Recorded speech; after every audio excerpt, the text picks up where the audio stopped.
Welcome to the FayDay Show. My guest Zachary Steele and I will be discussing climate change this night. I will be riding my bike out from West Salem to Monmouth, Oregon for Hope Pregnancy Clinic, and I'm so excited to be fundraising, and I'm looking for sponsors. So if you want to sponsor $1 a mile, if you want to sponsor 50 cents a mile, I don't care. 503-339-5225 or pfdmeyer@gmail.com. Our topic today is global warming / climate change, okay? Is global warming a sham? We put this questions out on our Facebook page. Or is it a substitute? Do scientists know how to predict future past weather patterns with any degree of accuracy? What criteria ought science to use?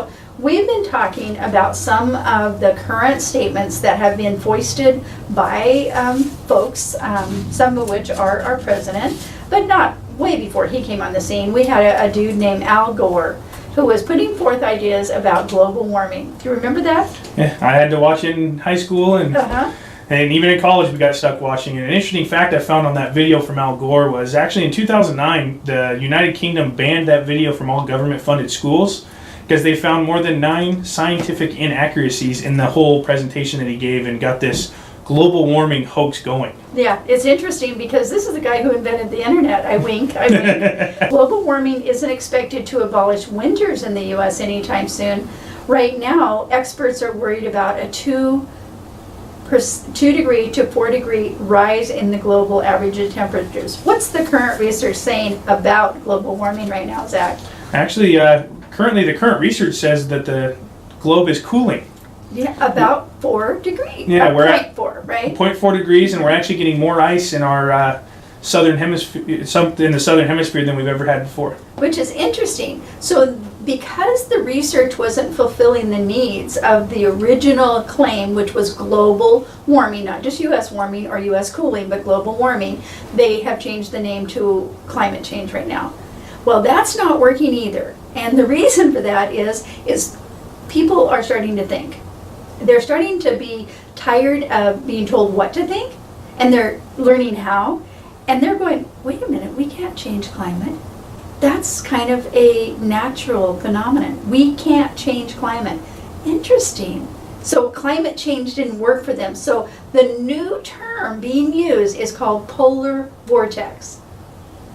It's interesting, isn't it? How they always change the name. It's the same concept, the same bogus science. They just changed the name to try to get us off our feet and get us to stop talking about how it's all a hoax. Well, I've looked. My research assistant, Eric Cisneros, and myself, and I'm sure you have, we've looked. There's no real accurate definition of a polar vortex. No, there's not. I know there's a scientific explanation, but not around the notion of global climate change. Does that make sense? Yeah. So it puts a word out there that's nebulous that we can't really address. Because how many times do you hear that word in your day-to-day vernacular? Polar vortex. I don't think I've ever heard it until our research on this exact topic. That's right. My question is this. Can you imagine any human on this planet, and I'm talking about Einstein level, being able to control the climate? Absolutely not. No. Volcanoes, they can't control those? No. No. Hurricanes? No. Tornadoes? No. There's no way you can control the weather. It's impossible. What about volcanic eruptions? Yeah. Are you sure? I mean, if they could control it, would St. Helens have blown in the early 80s? Interesting. What about earthquakes? Yeah. If we could control earthquakes, would San Francisco be still freaking out every year, or would the city of San Francisco start selling earthquake insurance again? Just in case? Absolutely. Zach, what are some of the findings that you have found about this lie and how it's affecting business, for example? I got a real kick out of it. You just go to Google, which is what our generation uses to search and research things, and you type in global warming, and the funny thing is, the predictive text, the next thing comes conspiracy theory, hoax, sham. Even if you just type in just the words global warming, the first 5 hits are all things about how it's a conspiracy, it's a hoax, it's a sham. And it's out there. The general public knows it's a sham, which is why they're trying to rename it polar vortex, because they think we'll stop researching it or something. Welcome back to the FayDay Show. I'm here with Zachary Steele of Steele Insurance, and we are talking about global warming, or how to basically overcome being told what to think instead of learning how. I think that's really the issue, Zach. It really is. I mean, I can let people argue their point all day, Bring the freaking evidence. That's what I want. So you said something earlier I want to illustrate, or I guess bring out. You said we need to speak up. Say more about that. Well, we do. I mean, on my drive into the station this morning, I was thinking about it, and so much anymore, business owners are afraid to speak our mind. Mm-hmm. We're afraid of what our clients will think. We're afraid of what our customers will think. We're afraid of what the corporate office ahead of us will think. Mm-hmm. All right, give it up. Mm-hmm. Take a stand for what you believe in. And if your customers don't like it, that's okay. There's plenty of other places you can go for business. And I guess there's going to be people out there listening who have the opposite view of us, and that's okay. That's totally okay. That's why we're in America, right? 600 different religions coexist here, for example.